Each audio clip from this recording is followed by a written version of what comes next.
one of the only one where I will talk about me this year, because next will be role plays and no talking, etc.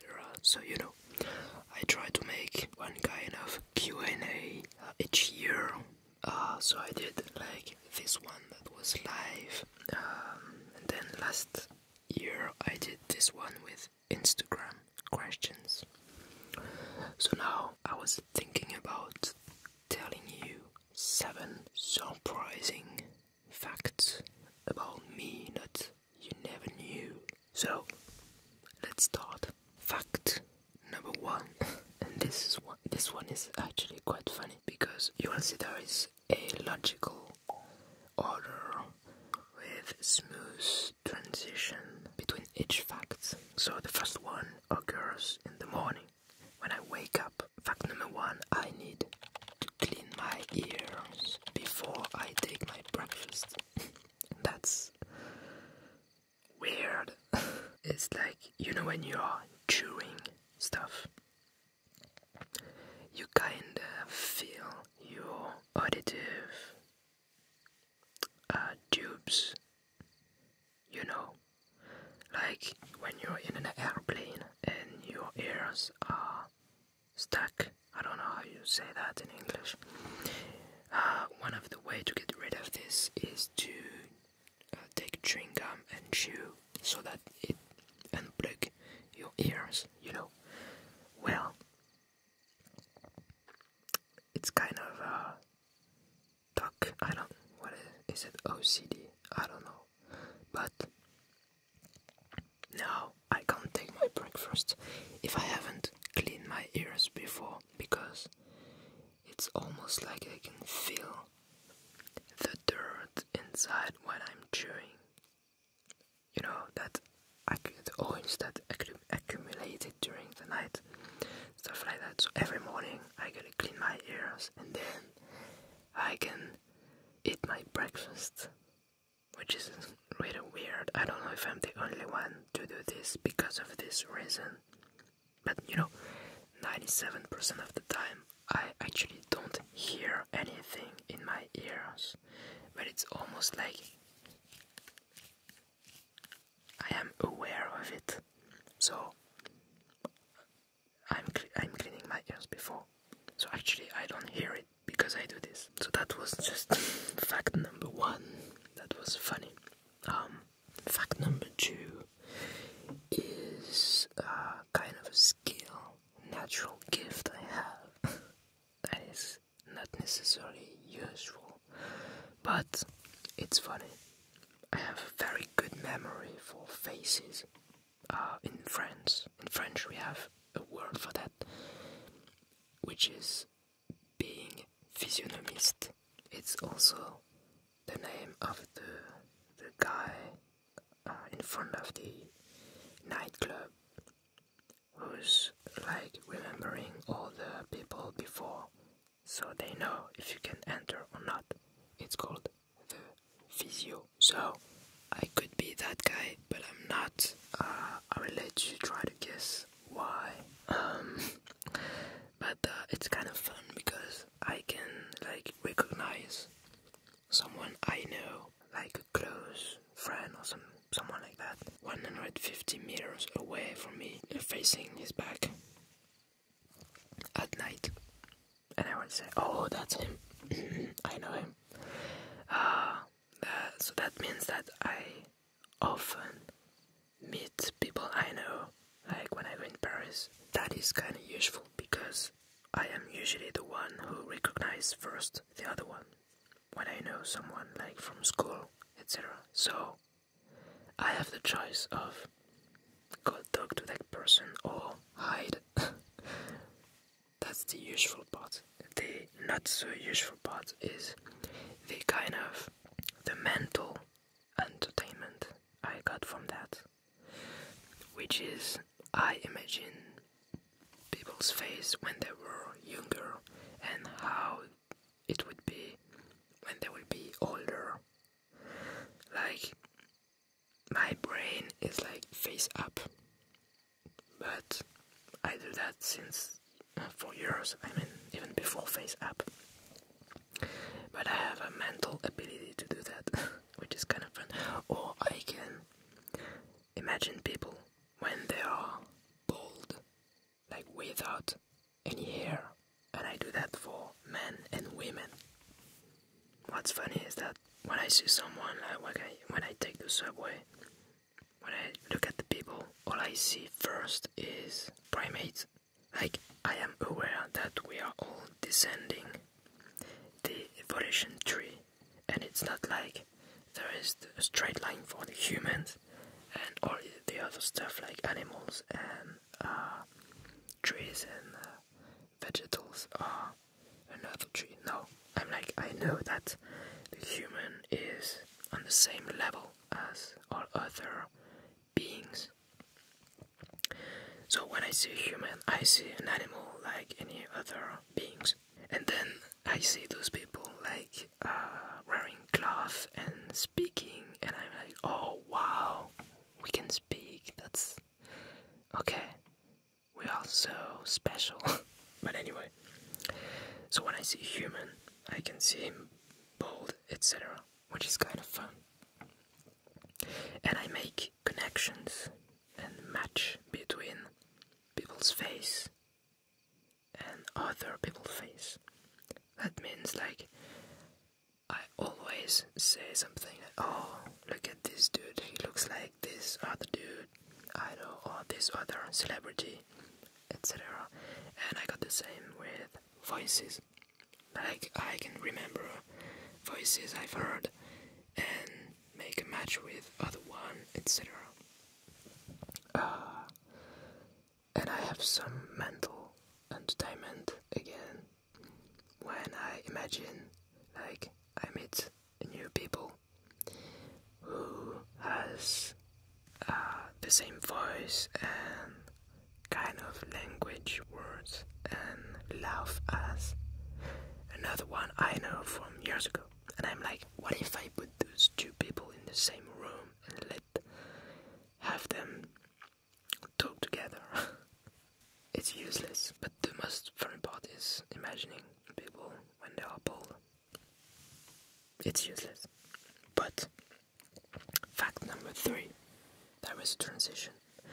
Fact number 3, you already know from this video that I cut my hair by myself for like 8 years, and I've done dozens of hairstyles, even before the face reveal, mostly before the face reveal, which allowed me to impersonate like Tom Marvolo Riddle from the Harry Potter 6th movie. Look at that picture from 2015. So thanks to that I won a bottle of champagne. Then 2 years after that I did the Draco Malfoy, but this is the French version of the movie with the Dub Smash app. Lui c'est Crabe et lui Goyle.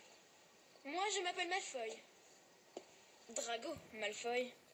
Okay, so that was 2017. And then last year you've seen me as Harry Potter himself. That's funny. What is even more funnier, which is the fact number 3, is that I have been bald also. So this is my face, my bald face. It's not a face app or whatever. That was 2015 or 16. So that was between the Tom Marvel Riddle and the Draco Malfoy picture. I could have done Voldemort, but I didn't.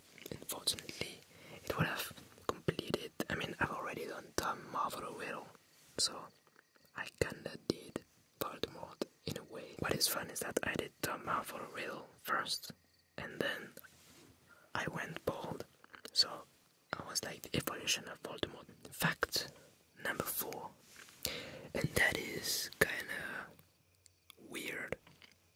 I have wrote this sentence because even for me to explain it can be a bit confusing. I am frustrated or dissatisfied not to be able to see something huge entirely in my field of vision without having to move my head. especially from the moment I realize it. Like, it mostly happens with landscapes, but also monuments. But I remember when I was 17, I went to the West Coast, and it was a road trip, and then we went to see the Grand Canyon. And I've already seen the Grand Canyon on pictures before, lots of times, but all those pictures are always taken with a wide angle, extreme wide angle. And the easiest way to see the Grand Canyon is by foot, of course. So you walk to the edge of it, and then you see the Colorado. But it's so huge, actually, that you can't see everything at once without moving your head. And this is why I always got frustrated with this thing. I think this is the moment I realized I was frustrating. But anyway, it doesn't usually happen with monuments because you have more ability to walk away and have a full view of it, but smaller, you know, like the Eiffel Tower. You can like walk away and just see the Eiffel Tower easily at once. But when you're like just on the bottom of it, and you get this and this and this, and it's like, it's more frustrating because you know you can go back, like walk away from it, further away. But with the Grand Canyon, you just like walk, and then you're on the edge and you see everything. And the other way to see it from further away is like by plane or helicopter, and that costs like a lot. You can't do that.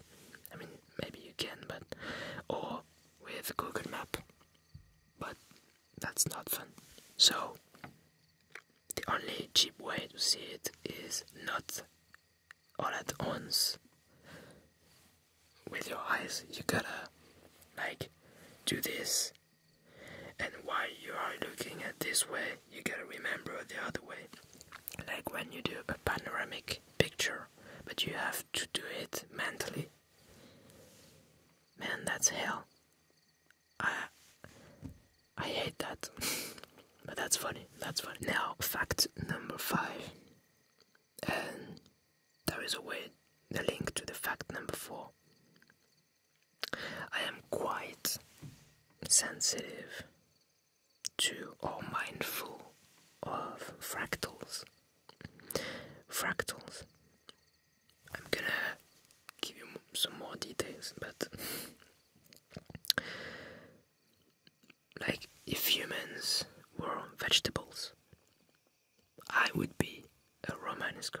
So this is a Romanesco, you know, and this is typically a fractal vegetable. Like, what is a fractal? It's a geometric shape that when you zoom in, you see the exact same thing as when you zoom out, and you can zoom in infinitely, and you will see always the same shape happening again and again and again. So a Romanesco is like a fractal shaped vegetable, and you know, there are vegetables that doesn't look at all like that, and there's this one. Why is this one looking more like? Because, you know, you can find fractals a lot in nature, in trees. The fact that you have a tree trunk and then you have all the branches, etc. It's a type of fractal, but it's not as satisfying and perfect as this vegetable. Why? You can find that in lots of ways, like the roots of a tree, any tree, etc. The cells, when you zoom in a cell, you have other stuff, etc. But Romanesco, I am one of those. So why am I one of those? I did a list. So what is funny is that I have a list of my facts here, so I don't forget anything. And then I did a second list, smaller, with all the facts about the fractals. So that is already a fractal. See, that doesn't smell good. What a start. So let's start from the childhood. When I was young, like 8 years, I think. When I was 8 years old is the age of me getting conscious about the world, but very deeply. And I remember lots of times being in my bed at the evening, ready to sleep, but my brain goes like, you gotta think about lots of stuff. And one of the main thing I was thinking about is thinking. Like, I was thinking a little bit like when you are meditating and you realize you are thinking of other stuff and you go back to your breathing, you know, that's kind of a meditation stuff. But I was literally talking alone, saying, oh, you're thinking. Of course I was talking in French. Oh, you're thinking. And the fact that you said that means that you are thinking that you are thinking. So now you're thinking that you're thinking about thinking. And you just thought that. So now I am thinking about thinking about thinking about thinking. And it would last like, I don't know, several minutes like that. So that's just the beginning. Maybe lots of people did that.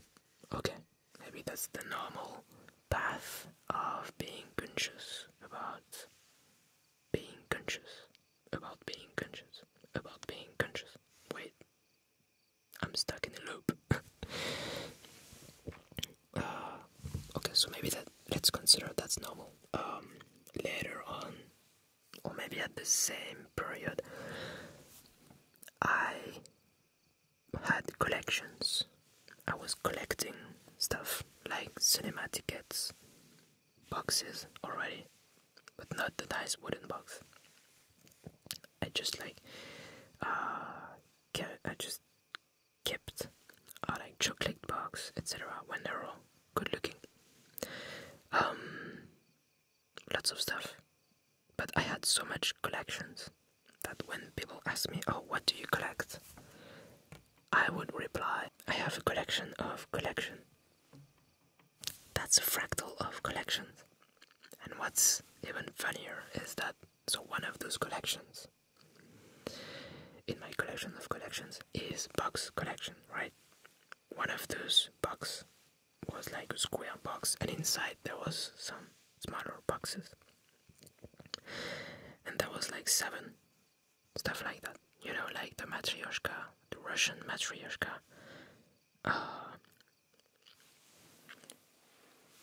The first one, the biggest, I mean all of them, was decorated with a kind of animal skin.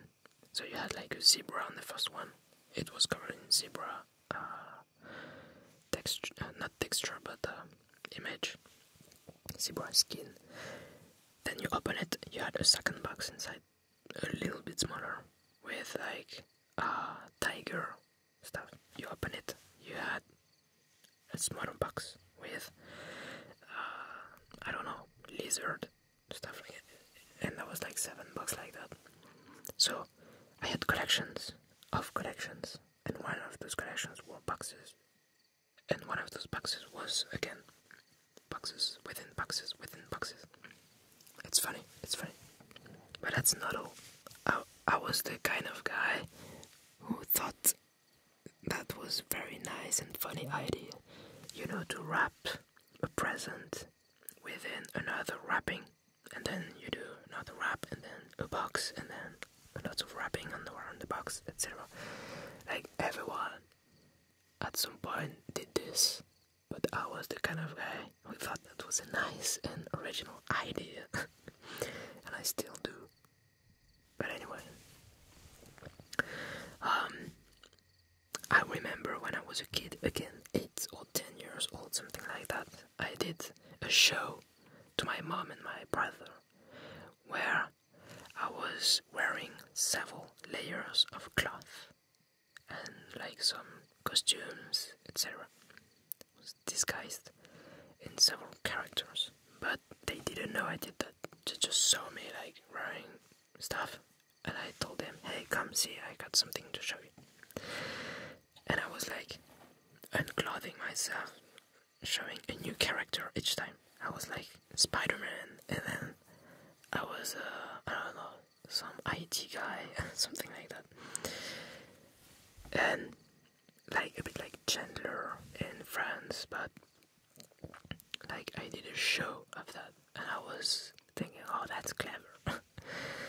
But that gets stuck with me, because until now it's some kind of stuff we can do. Like, I mean, every baby at some point, if you offer them a small baby puppet, they will do like their mom, but they are 3 years old. They're like repeating a scheme. So, of course, it's kind of a fractal. But then at 8 to 10 years old, that was intense, and it got stuck with me, so I still do fractals. Let's see. I did like mise en abîme. It's more like one iteration of a fractal, like just a loop or some stuff like that when you get back. For instance, a movie about a movie is, let's say it's kind of a fractal. Well, it's a mise en abîme. So I did several short films with that kind of concept, and it's usually it's something that often comes to my mind again. I did some drawings with like drawing my own point of view of what is around me, and what of those things around me is my sheet of paper with the drawing I'm doing. So I had to draw my drawing on it also, and then again and again. So that was literally a fractal of drawings. I did that in my home, I did that in art class, always works. What else? In the Tingle Tailor, there is a fractal of sewing machine in the intro. If you've seen the intro, and I bet you did, there is, at the end you can see the sewing machine, the real one, electric one, and then there is a shot of a smaller one. I mean, it goes like this, and you can see it's actually a music box, melody box, stuff like that. So it works. You can see a mini sewing machine like that, with functioning, rotating stuff inside.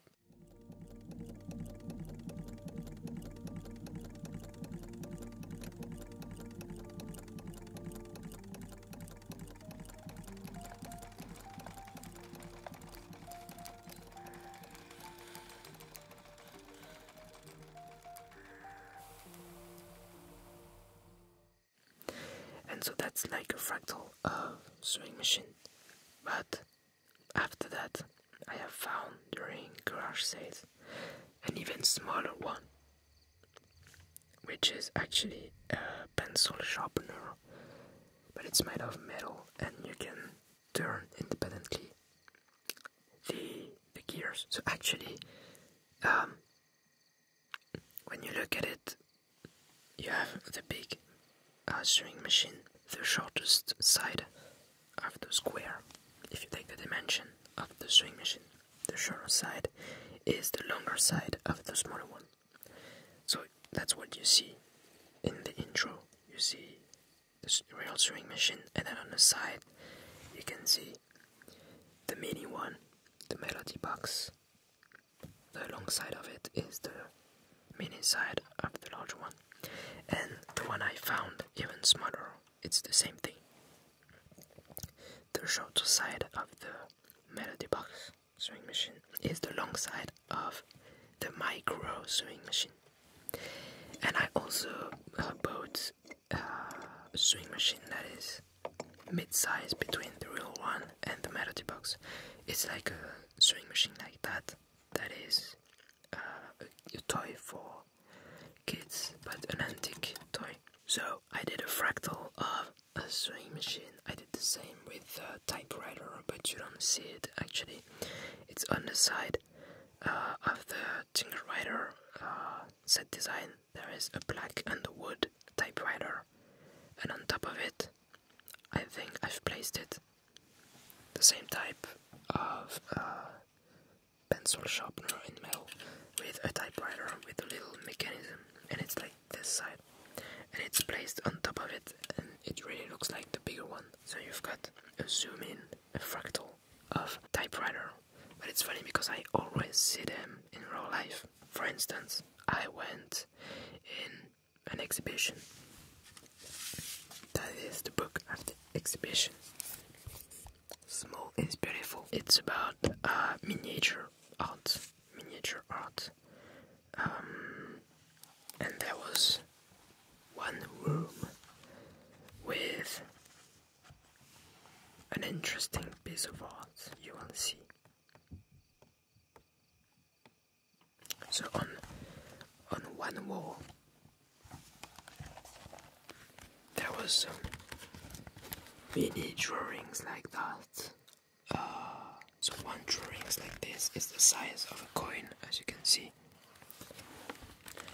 And there was like a dozen of drawings like that on the wall, on a white wall. And that's it. Except in the middle of the room there was a glass box with a miniature art inside. And what was it?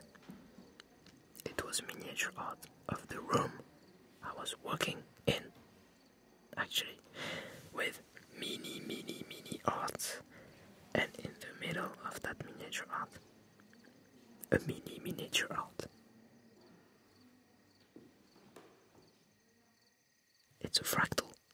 I was literally working inside a fractal, and that, when I saw that, I was like, I was already enjoying my time during the exhibition. That made my day. That was so cool. What else? And then, oh yeah, I played a VR game, so virtual reality, with the Oculus Quest 1, but if you got a VR headset, there is a game which is from a French studio called A Fisherman's Tale. The game is the same kind of stuff I just talked about. You are walking inside a fractal, except it's a lighthouse. It's a lighthouse. You are in the room, and in the middle of it there is a miniature of the lighthouse. And so it's kind of you gotta get out of it or stuff like that. There is something to solve. It's a mystery game, but you can, like, if you put your hand through the window of the lighthouse, you will see your giant head going inside the same real window, but bigger. And you will also see the mini one inside. And you can use that as a way to solve all the problems during this game. Very nice game, free advertisement, because I loved it. It just lasts a couple of hours, maybe 3 or 4, but it's really worth it, especially if you like fractals. So I am the Romanesco of the human vegetables. Also, I do lots of dreams within dreams, but lots of people have done it. Nothing particularly exceptional, but anyway, that leads me to a transition to fact number 6. Do we live in a simulation? No, that's not the fact, but it's the same question. Like, in this reality we are all living in, we are able to simulate another reality, like The Sims, for instance. Then why aren't we the result of a simulation made by a bigger entity? So, anyway, let's go back into dreams. Fact number 6. I have a tattoo on my arm that you've probably seen it those last 2 years. So it's a question mark, but I will show you a more high-res picture. So this is a tornado in the shape of a question mark, and the dot is a brain. Why did I do that? Because this tattoo has actually a practical utility. Like, it is used to do something. This is a kind of a reality check to do lucid dreams. So, let me explain it. One of the ways to do lucid dreams is the following one. Reality checks. Which means, during your awake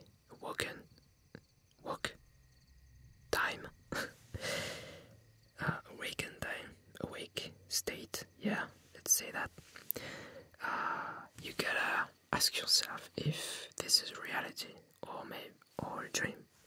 But you do it so often during your awake state that you will finally do it in your dreams because it became a habit. So if you usually do this often, you will end up doing it in dreams. What are those reality checks? So every hour, for instance, or you can set notifications on your phones to remind you. You will ask yourself, am I in a dream? Like right now. And to be sure, you can do some reality checks.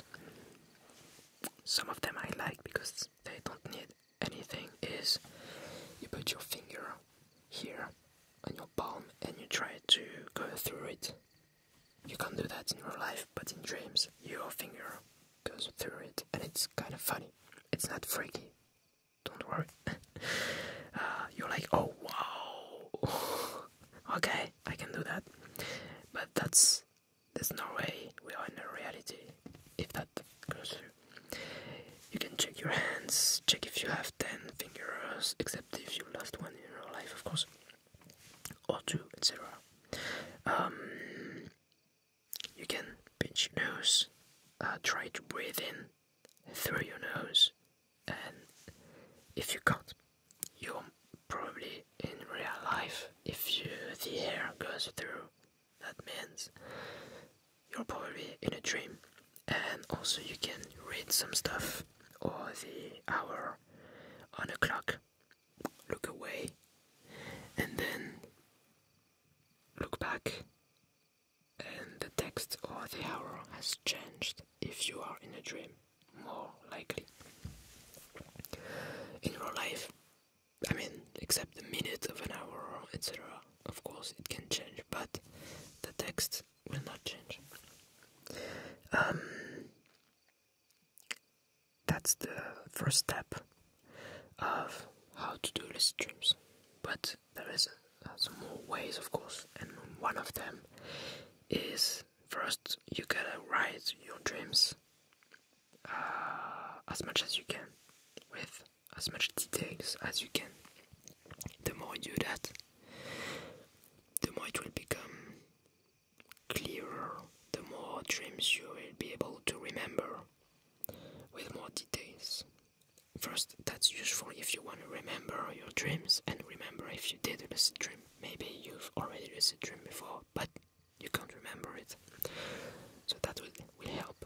But also, when you will have lots of dreams written on your paper, you will be able to spot the most occurring pattern. It can be a character, a person, it can be rain, another, a color,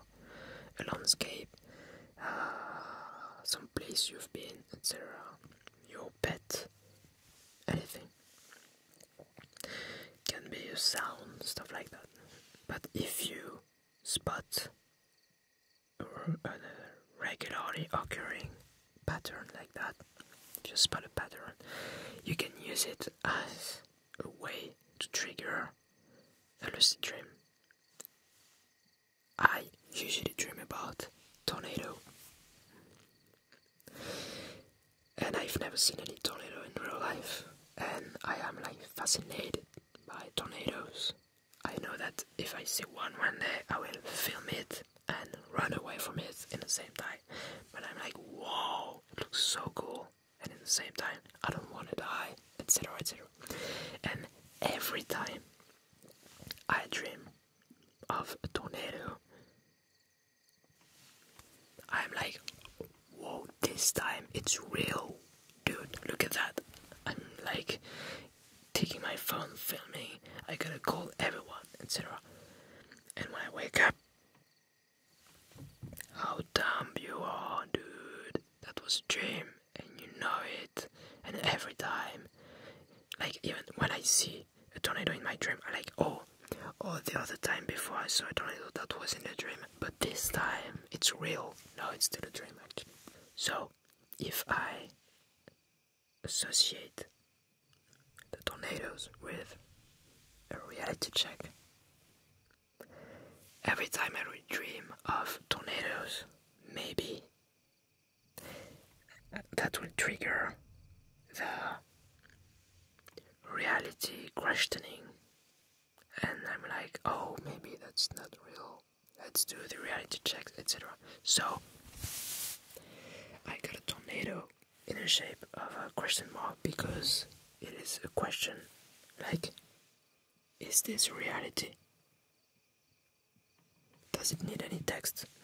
Just one question is it or is it not? To be or not to be. And the brain as the thought, because everything happens in the brain. I'm talking about dreams. Maybe the brain itself is created in another simulation, but the dreams are inside the brain, I think. So, every time I see my tattoo, I see a tornado, and I should ask myself, oh, I see a tornado, so is this reality or a dream? So I'm doing my reality checks, etc. But now, actually it worked. If you want to know, it worked at the beginning. 14 days after, like 2 weeks after doing I got this tattoo, I have dreamed of my tattoo, and I was like, oh, that doesn't look like my tattoo, so I know it's a dream. And I went lucid, and I broke everything because it was fun. But then something happened. I actually dream of me giving all those explanations, because what I usually do is explaining to people the tattoo. So I dream about me explaining the tattoo, and I have no idea that I am doing that in a dream. And that's again frustrating because when I wake up, it's not just you're dumb, it's like it was there. Anyway, it's like my brain activated a two-factor authentication, you know, to prevent me from being lucid. It's kind of funny, actually. It's okay, because I don't lose anything or whatsoever, but it's funny. So now I am again explaining to you the tattoo, to the camera, and maybe right now I am in a simulation, so I got, in a dream, sorry, man, messing up everything. Fractals. So that's a fractal. My brain is building a fractal of what I've created, what the tattoo artist created. So anyway, I gotta do this just to make sure, because I don't want that to happen again and again. But I'm still doing this in the dream and it doesn't work anyway. That was funny. And then, so that's it for the dreams, reality check, etc. I wanted to talk about that at the end of this video, because that might be helpful for you to make a lucid dream tonight.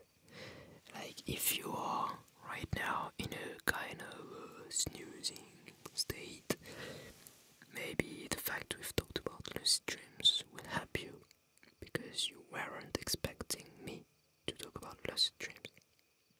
However, I hope fact number 7 will not disturb your dreams, because it is about what you've seen in the thumbnail, and it's a very useless ability I have, a skill I have. It's not an ability because anyone can do it with practice. I can make the sound of a water drop with my cheek. But I always forgot I can do that, and when I remember it, it's like a discovery. Oh wow, yes. So I will end this video with those sounds, and I hope that will not make you pee in your dreams. Good night. Bye bye.